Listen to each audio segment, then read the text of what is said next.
So, hello everybody, welcome. Welcome at this webinar from Service2Media. Nice to see you're all interested in looking at our push and beacon proposition that we have. Today we will speak about two new technologies and we will give some examples and a small demonstration using an app that we have created especially for this event. If you did not download it yet, you can go to the link which is now on screen and install it. With this app, you can receive push notifications that we will send out. Okay, first of all, on behalf of Service2Media, of course, I would like to wish you Merry Christmas and a very happy New Year for your business and for yourself. And I hope we will have lots of contact in the coming year to grow our mutual business. Okay, for today we have two subjects. First is push messaging, of course well known, but still a recently new technology.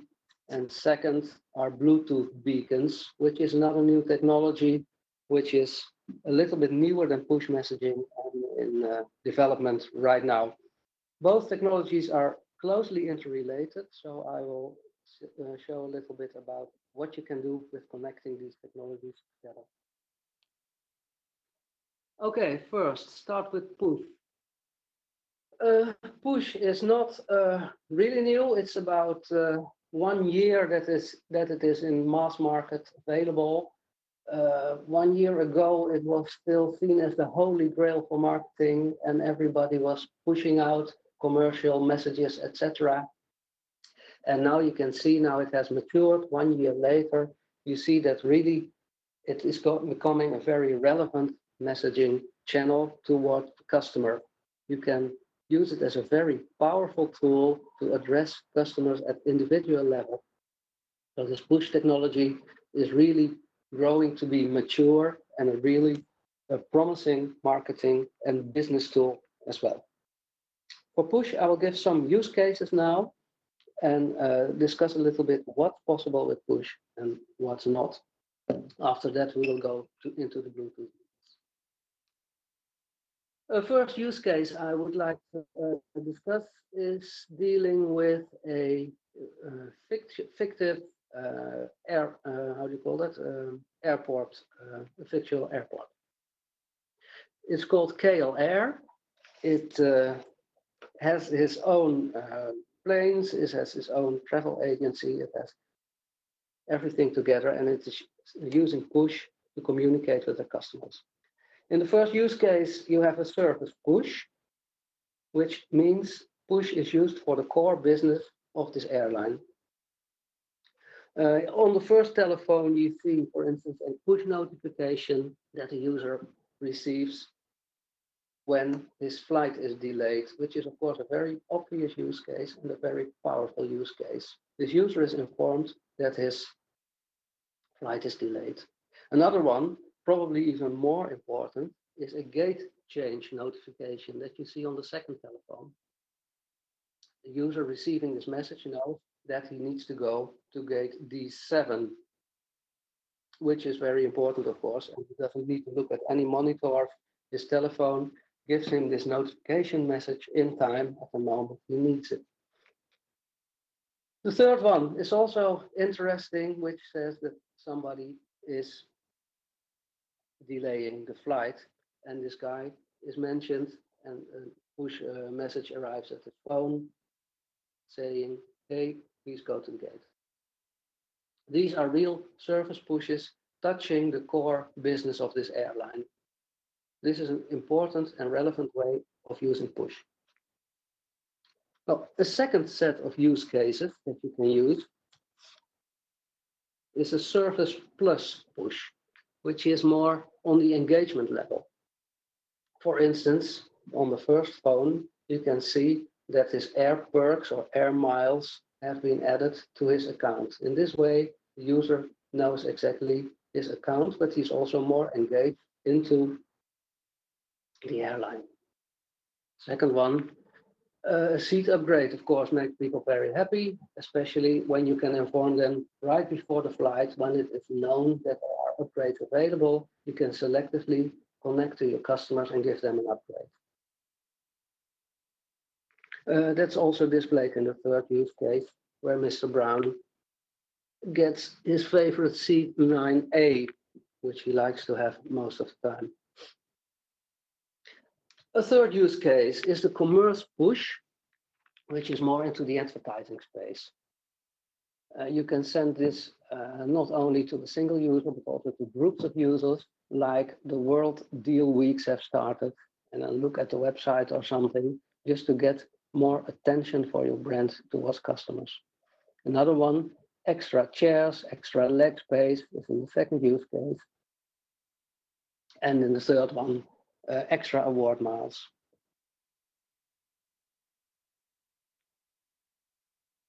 So these three groups of use cases are very interesting for this airline. Another use case can be one of our customers, the NOS, the Broadcasters Organization, uses push for massive broadcast. That means that messages are sent to all users of the app, even if the app is not running, and they will receive the latest and greatest news. Of course, the user can set his preferences that he wants to receive the notifications or not. So NOS is not forcing the users towards reading these notifications. They can switch it off. But NOS uses this to send breaking news in a massive amount of users. Actually, they can push out almost 1.5 million messages per minute in the breaking news.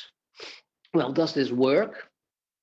Of course, we have not only implemented this use case, but we have always tested it as well. For instance, April 5, 2013, there was a breaking news thing that the banks were attacked by a cyber attack. And at 8 o'clock in the evening, they sent out this push message, and you can immediately see a jump in the conversion. People started really to look at the news message.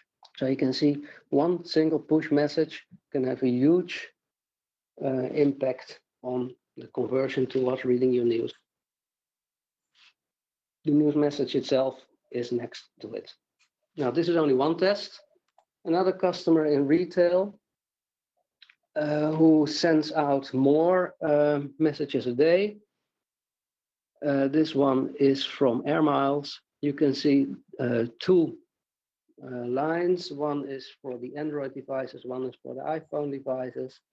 And what you can see is at the moment, push message is sent out. You really see a hit in conversion towards reading and using the app. So in this way, you really can see push messages work when used effectively. Fast delivery is very important as well. If you look here, this is 2 weeks ago, when there was a lottery for the football championships. There are the two main competitors, NOS.nl and Nu.nl. You can see a difference in arrival of the message. The NOS app received the notification 3 minutes earlier than the Nu.nl app. So it really means the power of the back end that you use is important for timely delivery of the messages. Of course, Service2Media does NOS, and Nu.nl is made by a competitor. I will not mention the name. Okay, this is a news broadcast. A more interesting, or even more interesting use case for push are made VAKANTIEVEILINGEN. VAKANTIEVEILINGEN is an auction site which has an auction mobile app as well. And in this app, you can bid on auctions and see if you won them or did not win them. Now, this is very interesting because you really need to personal address your push notifications towards devices and people. to inform them if they won a bid or lost a bid, or how many times they still have to enter a bid. This is really a very complex back-end connected push messaging system with lots and lots of capabilities. Well, this is only to mobile phones, but of course you can push more. For instance, you can push towards a web browser running on a desktop. This is gaining more and more popularity. Apple released his new desktop operating system, Mavericks, a few months ago, I think. That was very recently. And they extended the capabilities of their web browser, Safari, to be able to receive push messages as well. And actually, that was even when Safari is not running. So these Safari processes are running on the background. And if a website sends out a push notification to a registered user, it will show it on the desktop. So this is a new way of pushing information, sending push notifications toward the desktop. It's very promising, but it's only in for Apple and Mavericks at this moment.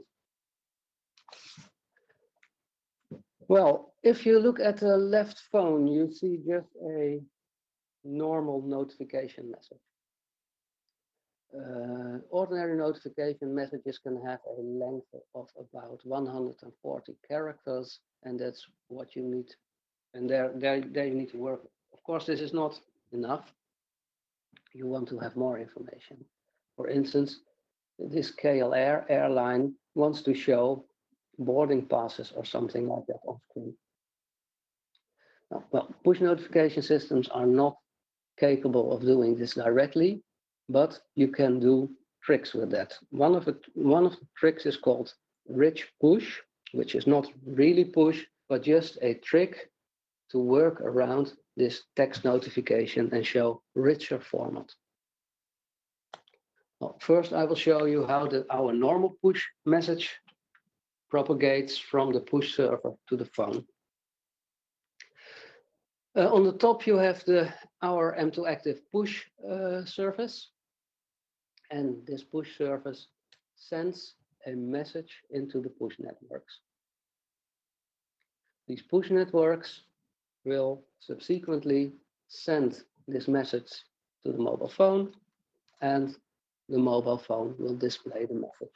This is just a normal way of sending push messages. It's of course a little bit simplified. It is more complex in reality, but I will come back to that later. Well, this is kind of a simple message. If you want to have more communication, you can use a rich push. And rich push is something where you don't only send a message, but you also send a message ID, which is a unique number. It doesn't matter what number, as long as it's unique, connected to the message. This number you can send hidden. A push notification can have visible text, which is displayed in the notification, but can also have hidden information. And this message ID you can send in the hidden part of the message. You send it into the push networks, just like a normal message. The push networks forward these messages to the phone. Well, but now the difference is that the phone doesn't just display this notification on screen, but sends the message ID back to a web server or to a push server or any other backend server. This backend server reads the message ID and generates some rich push content. Can be HTML or other, or images or something rich that can be displayed. Sends it back and then the phone displays the push content. In this way, you can easily use a text message notification with an ID to show much richer content on your push screen.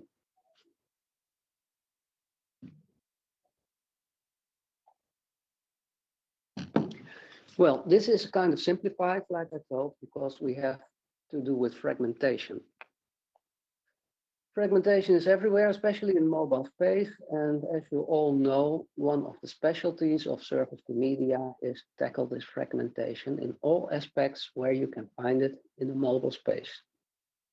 Well, for the push networks, in all the previous images, the push networks were drawn as a single cloud, but there are many push networks. Microsoft has his own one, Apple has his own one, BlackBerry. There are several versions, etc., etc. So if you want to send a push message to a mobile phone, you really need to know if it's an Android device or an Apple device or all kinds of other devices. Second, your enterprise backend needs to keep all this configuration and preferences for all those phones in some kind of database. Well, you can imagine this is, if it's not your core business, this is a lot to maintain and to develop, and actually something which you want to have solved in another way. So this is fragmentation. What we do with our push solution is we position ourselves between your backend and all those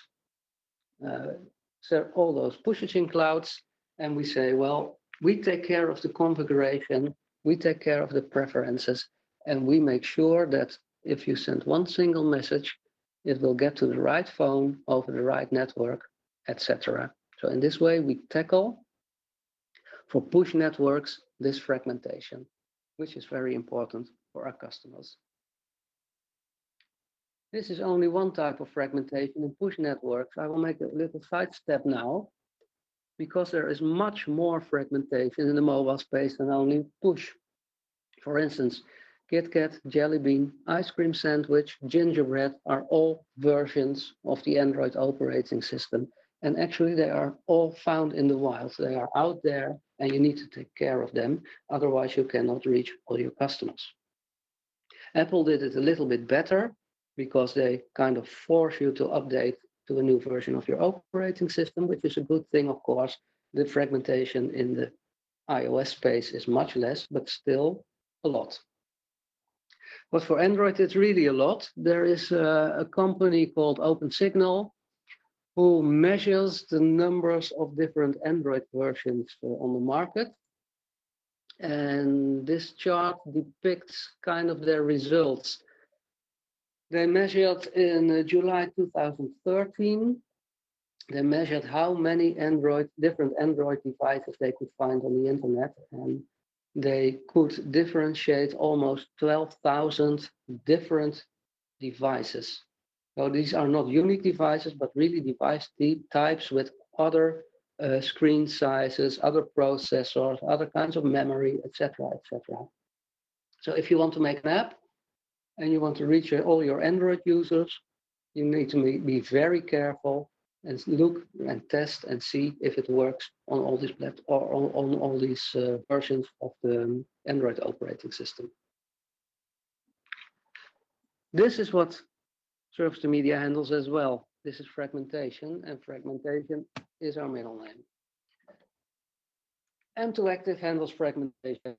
So we have this platform diversity. You have BlackBerry, you have Android, Microsoft, and Apple.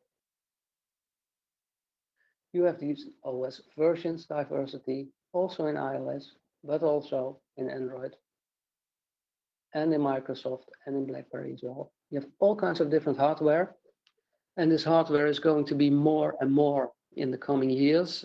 Everybody's talking about wearable devices, Google glasses, watches, all kinds of hardware diversity. Televisions, smart televisions are gaining momentum as well, although slow. And then, of course, the final one, the shop distribution. Hardware manufacturers, but you have also enterprise stores, etc., etc. Then you see below, of course, all the messaging networks. So if you multiply all these options together, you have a lot of different devices that you need to tackle with your app. And actually, many of these devices need to be programmed in a completely different way. An Apple app is completely different than we do. So what we have is this platform, we call it M2Active, And with N2 Active, you really can write your code once. So you make one project description, and then you can generate apps for all these configurations at once. So you have your Android app and you have your iOS app, your BlackBerry app at once from one source code. So you only need to manage one source code. Only one source code needs to be debugged, quality controlled, and we take care of all the testing on the different devices because our platform is tested on all these devices. So in this way, we try to tackle this fragmentation. Okay, back to push. What's also important at push, which is also a very fashionable subject at this moment, is of course privacy. Everything that we send over the net is can be rigged at this moment, and we need to be very careful, especially if you're an airline and the European Union is discussing about giving passenger data to the US. You don't want to give it away in this way via your push messaging, of course. So you want to be very careful and look at your privacy. So our push proposition is very privacy oriented. We never store messages. Everything is fully anonymous. All user data, we rely on the customer to store that in the background. We are not keeping anything. We are also not keeping messaging histories, but also not position histories, location histories. We do not store that. We only, of course, with the rich push system I just described, you do not have to send the message itself, but you can just send an ID over the internet and over the push networks and fetch the message in another way. And of course, we are in the Netherlands, Dutch law applies, and we will not share any information with third parties. So that is an important thing about using the Dutch push provider.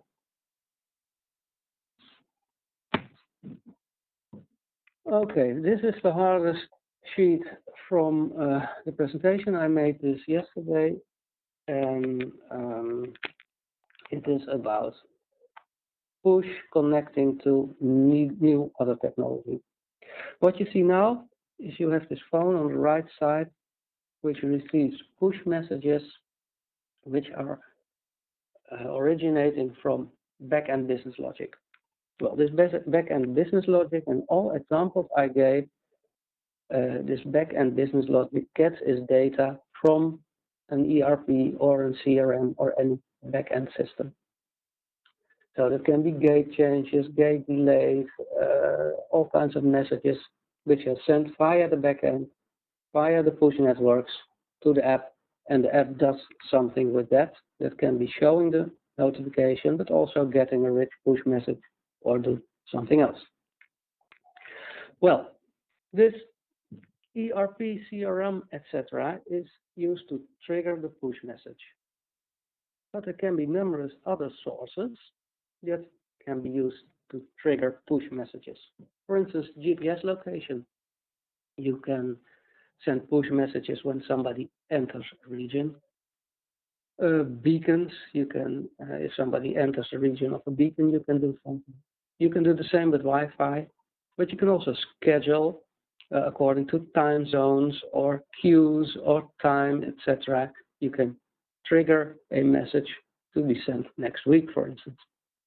Even more, you can use your phone sensor. You can say, hey, a camera or a heat sensor, which is doing something, can be used to trigger a push message. Other push messages from other devices, you can set some kind of communication up, exchanging push messages, or all kinds of other third-party sensors like security cameras, baby phones. If you have a leakage in the house, a push message can be submitted, burglar alarms, in-car sensors, all kinds of triggering mechanisms can be selected to trigger push messages. It's not only the backend. Well, now we come up to the second technology, go a little bit deeper into this beacon proximity, because beacons are a very new technology, and I will give some use cases into this direction. It's a very promising technology. It's called Bluetooth beacons. Use cases are numerous, especially when you look into the combination with push. You can have very, very, very engaging or powerful opportunities. Bluetooth beacons are based on the new Bluetooth low energy standard. It's brand new, it's from this summer. It's available for iOS 7 and Android 4.3 upwards, so the installed base is a little bit small yet. Bluetooth low energy, most important aspect is that it is low energy. You can think about a lifetime of a Bluetooth device on one battery charge of 1 or 2 years or something. So it's really a huge improvement compared to the old Bluetooth standard in terms of power use. It is different. It doesn't have any high-speed file transfer. It's not made for high-speed transfer. So the old Bluetooth still has a reason to exist, a networking technology, but Bluetooth LE or Bluetooth Smart, as it is called, has applications as well. Bluetooth LE can be used in many ways as well. It can be used, for instance, in medical applications, heart rate monitor, all kinds of sports and healthcare things, but also as a network technology. It's a very broad technology, and you will find it back, well, everywhere in your daily life in the incoming year. One interesting aspect of Bluetooth LE is that it has a proximity profile and a find me profile, and these are called Bluetooth beacons. They can be used for indoor positioning or location triggering or electronic leech kind of applications. So if you go further than 50 yards or something, an alert will sound like you can give something to your kid on the beach and you will know when it's going too far. That's a simple use case.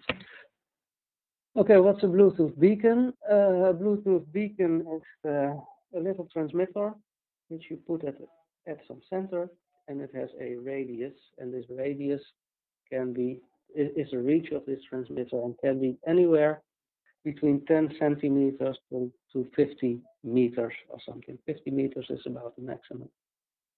And you can freely configure your beacon to have a wide range or a small range. Well, these beacons you can put everywhere, you can configure them, you can set them everywhere. And in this way, you can put a grid on a real map and let applications do something when you get in reach or out reach. So, for instance, you can have a free drink at Nacho Hippo if you pass the Nacho Hippo coffee corner, and then you will have some kind of discount. But on the other hand, you can also have a message when you get at the gate before boarding, and using some kind of rich push notification system, they can pull up your boarding pass already, so you don't have to look into your emails where you saved it, but it will be automatically on your screen when you want to go into the plane. The third one, for instance, if you want to board, it will say, hey, please switch off your phone because you cannot use it in flight. In this way, you can very easily use Bluetooth to trigger other actions. This can be push messages or other actions in your app as a result of your location. Well, how does it work? You have the Bluetooth transmitter to the left, and it actually is just a very simple transmitter doing nothing than sending out, advertising himself, hey, I am here, sending out a unique identifier, which is kind of the social security number or the passport number of the device. It's unique. It's the only number in the world for this device, and in this way you can differentiate all the devices in the world from each other. It has a name, and it has two numbers, a major and a minor number, and these can be freely used. You can, for instance, use it as an airport code or a shop code or whatever you want. It's continuously sending out the data.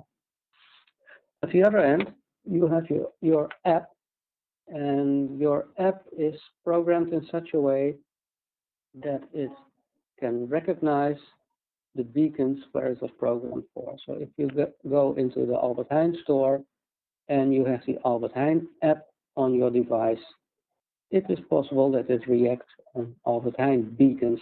So in this way, you can let your app trigger any action when it comes close to a beacon. It can also trigger when you get out of reach of a beacon, or it can check if you are still inside a beacon area. Coming here, there will be lots and lots of beacon devices. There are already a lot on the market. For instance, to the left, you see the PayPal beacon, which is actually made for retail application and in shop. If you come into a shop and you have the PayPal app on your phone, it can already connect you to the right PayPal account of the shop, so you can very easily pay if you get to the cash. They can be any shape or size. They can be placed everywhere. They don't need any network connections, of course. And if you use more beacons, you can use them for some kind of indoor positioning, because GPS doesn't work that well inside buildings, and Bluetooth beacons will work a little bit better. It's still not possible to have a very accurate location, but on room level, you can do your indoor navigation with Bluetooth beacons. Apple has, in iOS 7, it has a full iBeacon implementation, and Android has already some implementations which are not common standard yet, and Qualcomm is entering the market since last week with very nice priced beacon chips, which will be in price between $5 and $10 a piece. So really, Bluetooth beacons will be almost free, so expect there to be a lot in the near future. Well, some use cases that you can use combining push and beacons. The first one is, of course, KLR again. Welcome on board. Where are the emergency exits? It's, of course, a very nice one when you enter the plane.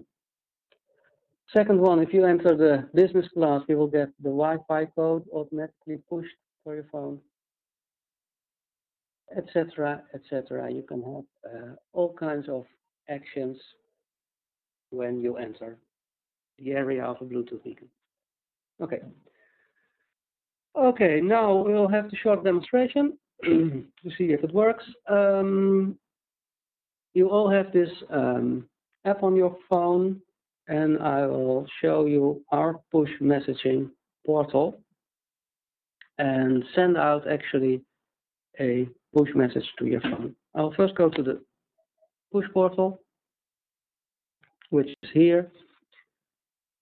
I have my 4 apps where I can send push messages from here on my screen. These first 3 we will not use. I used them before, but this is the one from the webinar. If I go there,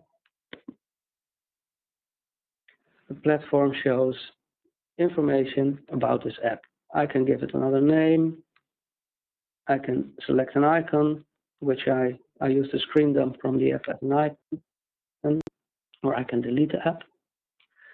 In the second one, I have lots of people who can use the app, which are the programs, the developers, the system managers, the program managers, all kinds of people who have a task for this push messaging in this app.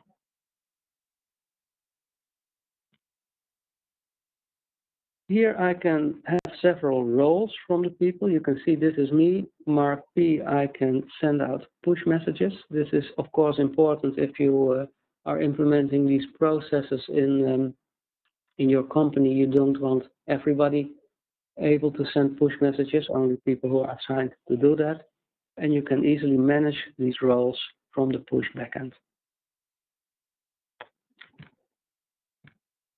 Then, of course, you have the push page itself. Here I can type the text. I can have filters to limit the number of recipients. For instance, I can say, well, I want to send a message to the people in Amersfoort only, or to the people who are 36 and older. It really depends on how your app is designed, which filters you can use. I can send a batch, and in some cases I can send advanced information. I can, for instance, say it needs to play the default sound on an iPhone when it arrives.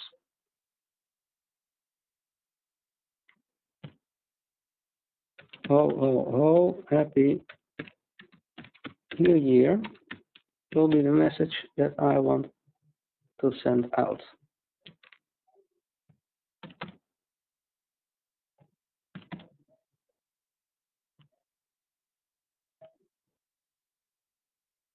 So, and if I push it out now, you all should receive a message. At least I did here on my phone, so I hope you did that as well. So in this way, you can, via this portal, you can push out messages. Of course, in a real application, you will not use this portal, but you will connect the API, which is behind this portal, to your backend systems. This portal is only for demonstration or for manual entering of messages. There is a full REST API available, which is IP filtered and works over HTTPS. So you can, in a safe way, you can connect the push services to your backend. That's of course the preferred solution in a real application. Well, this concludes my presentation for now. If you have any questions, feel free to contact me via email. And I hope you enjoyed the presentation, and hope to see you again. Okay, bye-bye.